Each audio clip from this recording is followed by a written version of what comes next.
سلام به همگی. به یک ویدیو جدید از کانال خودتون خوش اومدید. امروز میخوام 5 انیمه برتر اکشن جنایی رو بهتون معرفی کنم که مطمئنم ازشون خوشتون میاد.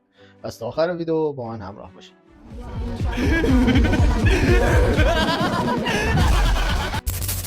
خب، برای اولین معرفی میرم سراغ انیمه محبوب خودم که دث نوت اسمش.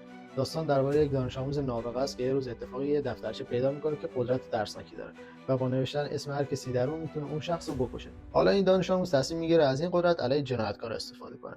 اما این کارش واسه درگیری با یک کارگاه نابغه دیگه به اسم ال میشه و این دو شخصیت با هم وارد جنگ فکری و ذهنی خیلی خفنی میشن. داستان فوق العاده هوشمندانه و بازی ذهنی که این انیمه داره بیشتر از اکشن فیزیکیه. بیشتر مثل بازی شطرنج بین دو تا نابغه است و هر قسمت میتونه تو رو غافلگیر کنه و با ذهنت بازی کنه. پس حتما بذارش اول لیست تماشات. این انیمه خیلی باحاله و داستانش تو آینده است. فکر کن سیستمی به اسم سیبیل هست که میتونه قبل از اینکه کسی جرمی رو مرتکب بشه پیش بینی کنه. یعنی قبل از اینکه قاتل بشی میان میگیرنت.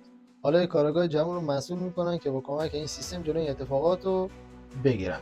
این انیمه علاوه بر اکشن‌های خفن و سایبرپانکی که داره، یه عالمه سوال ازت میپرسه که اصلا عدالت یعنی چی؟ مگه میشه کسی رو قبل از انجام جرمی مجازات کرد؟ اگه عاشق دنیای تاریک و پر از فکر و فلسفه اید، سایکوپس رو حتما ببینید. انیمه کلاسیک که داستانش درباره گروهی از شکارچیان جایزه بگیره و در سال 2071 تو فضا میچرخن و دنبال خلافکارن. هر قسمت یه ماجرای جدید و بال داره. حالا چیزی که این انیمه رو خاص میکنه چیه؟ ترکیب سبکاشه. یه ذره وسترن، یه ذره نوار، کلی اکشن و از همه مهمتر موسیقی جاز خفنی داره. کابوی بیباپ یه انیمه معمولی نیست، یه تجربه هنریه. اکشن‌های بال و داستان‌های احساسیش این انیمه رو به یکی از بهترین انیمه‌های تاریخ تبدیل کرده. حالا رسیدیم به انیمه پر از تعلیق اریزد. داستانش درباره مرد جوونیه که یه توانایی خیلی خاص داره و میتونه چند دقیقه برگرده عقب و جلوی هر اتفاقی رو بگیره. ولی یه روز یهو برمیگره به زمان بچگیش و اینجا باید جلوی یه سری قتل‌های زنجیره‌ای رو بگیره. اریزد مثل یک پازل جناییه. هر قسمتشو که می‌بینی یه سوال جدید برات پیش میاد. هر لحظهش پر از تعلیقه و تا وقتی که قاتل اصلی رو پیدا نکنی اصلا دلت نمیخواد این انیمه رو ول کنی. و اما آخر انتخابی که میخوام معرفی کنم، به نظر من یکی از سنگین‌ترین و عمیق‌ترین انیماست.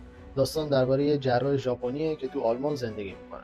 یه روز سر یه عمل تصمیم میگیره به جای نجات یه سیاستمدار مهم یه پسر جوان رو نجات بده. ولی چند سال بعد میفهمه همون پسر به قاتل سریالی تبدیل شده. حالا اون دکتر تصمیم میگیره دنبال این هیولا بگرده و اشتباهش رو جبران کنه. مانستر یه داستان فوق‌العاده بالغ، تاریک و پر از تعلیق داره. این انیمه یک شاهکار روانشناختیه که شخصیت پردازی‌های پیچیده و عالی داره. خب دوستان، پیشنهاد میکنم این انیمه ها رو اصلا از دست ندید. هر کدومشون تجربه متفاوتی بهتون میده. حالا شما چه انیمه اکشن و جنایی دیگه ای رو پیشنهاد میدید؟ از بین این لیست کدوم یکی بیشتر نظرتون رو جلب کرده؟ حتما نظرتون رو توی کامنت ها بهم بگین. ممنون که تا اینجا با من همراه بودید. تا ویدئوی بعدی، بدرود.